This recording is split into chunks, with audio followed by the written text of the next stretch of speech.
Bonjour les amis, on se retrouve pour un nouvel épisode de Dans mes jumelles pour les réunions du vendredi 22 mars. Avant de démarrer, je vous rappelle que vous pouvez vous abonner à la chaîne YouTube de The Turf et vous pouvez aussi activer la cloche pour être informé dès qu'un nouvel épisode de Dans mes jumelles est posté.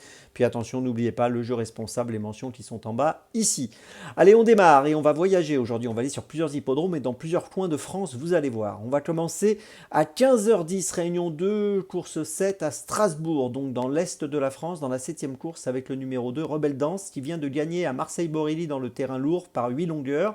C'était sur 2600 mètres, c'était le 27 février. Là, il va évoluer sur 2100 mètres, mais ce ne sera pas un problème. Il a bien couru également à Cagnes-sur-Mer au mois de février où il a fini 3e. Ici, il me semble capable de jouer encore un très bon rôle. Il va trouver un terrain gras qu'il apprécie. Et je pense que sur cet hippodrome de Strasbourg, il est capable de continuer sa série de bonnes sorties. Et pourquoi pas une victoire aujourd'hui. Donc le numéro 2, Rebelle Danse, c'est mon premier choix à 15h10 à Strasbourg. On passe ensuite au sud-est. On passe de l'est, du nord-est au sud-est avec à Réunion 3, course 8, Marseille-Borelli à 15h28 avec le numéro 17, Give Me Quick dans la 8e course, qui a fini deuxième à Cagnes-sur-Mer le 28 février sur 2925 mètres. Là, il va évoluer sur 3025 mètres. Il trouve un engagement intéressant. C'est le deuxième cheval le plus riche de la course avec 162 860 euros de gain. Je trouve que l'engagement est vraiment intéressant, associé à Nicolas Hench, je le crois capable de se distinguer, de jouer le premier rôle dans cette course. Je vous invite à le suivre de très très près, le numéro 17, Give Me Quick, dans la 8e à Marseille-Borelli, donc en milieu de journée.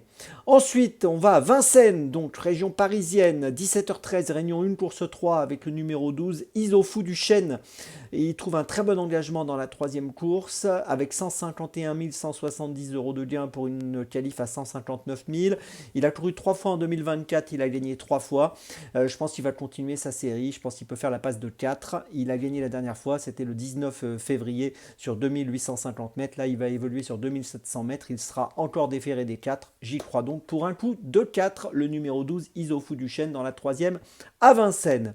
Et pour ma petite folie, on va retourner, mais cette fois dans le nord de la France. On va aller au Croisé-la-Roche à 17h30, réunion 4, course 3, avec le numéro 6, Palais-Tuvier. Alors Palais-Tuvier vient de finir 4e à Saint-Cloud le 16 mars. C'était pas mal dans le terrain lourd sur 2000 mètres. Là, il va courir sur 1800 mètres. Je pense que c'est un concurrent qui est capable de jouer un rôle utile, surtout qu'il va bénéficier d'une petite décharge due à la montre de Sophie Chouette, qui a déjà bien réussi avec lui. Sur ses 5 dernières courses, il a fini 4 fois dans les 5. Et dans cette course, dans ce handicap, il n'a pas beaucoup de marge de manœuvre, hein, c'est certain. Mais si ça se passe bien, je pense qu'il est capable de jouer un joli rôle et pourquoi pas de faire afficher une cote amusante. Donc le numéro 6, Palais-Tuvier, c'est ma petite folie du jour au Croisé-la-Roche. Je vous résume mes choix pour cette journée. Donc, on va commencer à Strasbourg dans la 7e avec le numéro 2, Rebelle Danse. Ensuite, dans la 8e à Marseille-Borelli, le numéro 17, Give Me Quick. Ensuite, dans la 3e à Vincennes, le numéro 12, Isofou du Chêne. Et enfin, ma petite folie dans la 3e au Croisé-la-Roche, le numéro 6, Palais-Tuvier.